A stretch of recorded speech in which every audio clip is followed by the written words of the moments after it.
Okay, so the Knicks win the series.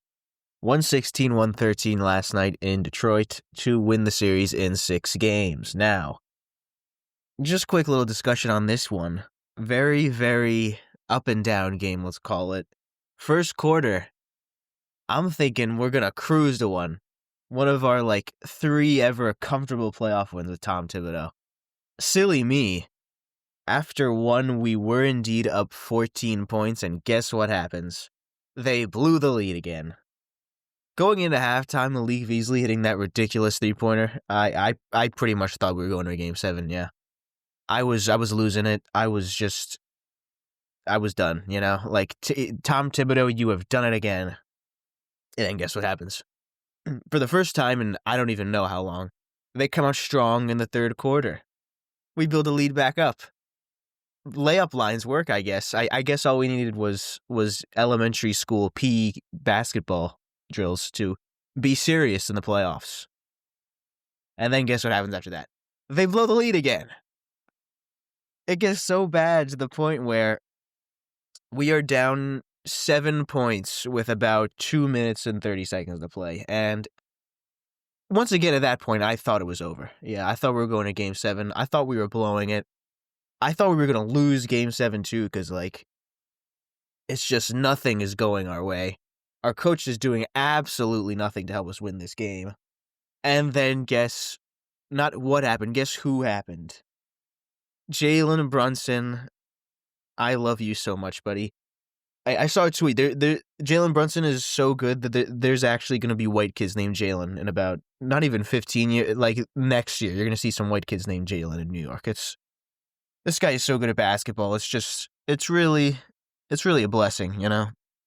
All those Jarrett Jack, Emmanuel Mudiay, Trey Burke, Frank Ntilikina, Alfred Payton, Ramon Sessions, all of those, Emmanuel Mudiay, did I say him? I might have said him.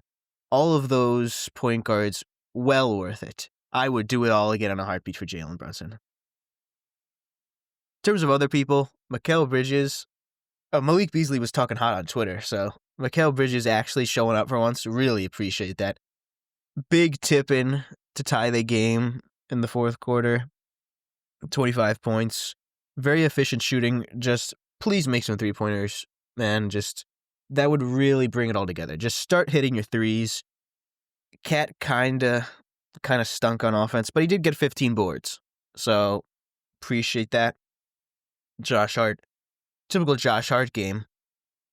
OG, 22 points. Very much appreciated that.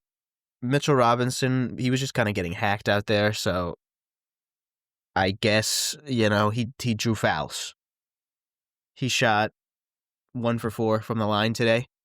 Not the best. Maybe work on that. However, him being in down the stretch in the fourth quarter after Cat fouled out, they had to put a body on him, and that actually did allow Mikal Bridges to spring free and get the game-tying tip-in. So, impact. Deuce McBride, we're going to refer to him as Miles from now on because you have to earn the nickname. Definitely not even close to good enough. Very, very, very bad. Very bad. Cam Payne played 6 minutes, scored 2 points. Good job. Good job in Game 1. Now, moving forward. Our next series is versus the Celtics. Oh boy, this should be rough. Keys to victory. There are none. We're going to lose. But seriously, what can we do to make this less embarrassing for ourselves? Well, let's get into it. Offensively speaking, we cannot just devolve into Brunson save me. Will we devolve into Brunson save me? I assume by about the 4-minute mark in the first quarter of Game 1, we will. So that's kind of rough. Can we, get Mikal some looks? Can we run pick and pop? Probably not. Can we, I don't know, run double big? Maybe we set a nice little, like a nice little double screen or something. You go left, there's Cat. You go right, here's Mitch. Probably not, but I don't know. I'm just throwing things at the wall here. Tom Thibodeau, really not having any confidence in him coming into this series. Defensively speaking, No drop coverage. Just none whatsoever. Absolutely zero drop coverage. The Celtics will eat it alive and produce about, just a 3 every single time down. They're going to hit at about a 50% clip because it's wide open. So just no drop coverage. Play Cat at the level. My little hot take here is we should put Cat on Jalen Brown to try and get him to hijack the offense to show how good he is. That's really our only chance of not getting just flat out embarrassed defensively, is just try and play into someone's ego and make them hijack the offense. Because if their offense is going how their offense typically goes, the series is already over. It's done. Granted, it already is, but again, if we do this, maybe we can get a game. Maybe we can, make it seem like, hey, maybe there's going to be a game 6 in game 5. But just not really loving our chances here, not going to lie, Be getting clapped by them all season. We played them close. The fourth game, we played the Celtics. That was the infamous Mikal Bridges can't catch the ball game. But, yeah, we don't really need to focus on the Celtics until it's game 1, I'm going to enjoy my wins here, It's not often, we get a win as the New York Knicks, so I'm just going to enjoy this one. Snatching ankles on a series-winning 3 after the entire crowd is chanting, you-know-what, and flopper at you. Just to silence them that's legendary right there. So I'm just going to enjoy that shot. So much respect is being put on Jalen Brunson's name right now, and that's just... Oh boy, that's a real breath of fresh air, after he was ruining basketball. And this is why the NBA is going downhill after game 2.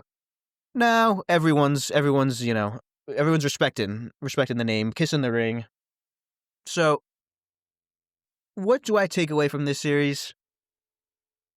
Tom Thibodeau needs to be fired. That's my main takeaway. You're just not nearly good enough. You are just wasting such a talented roster. The fact that this was even close is just, quite frankly, embarrassing. We should have won this series in 4. Game 1, we shouldn't have needed a 21-0 run to win the game. Game 2, we should have just won. They shot, I don't even remember how bad from 3.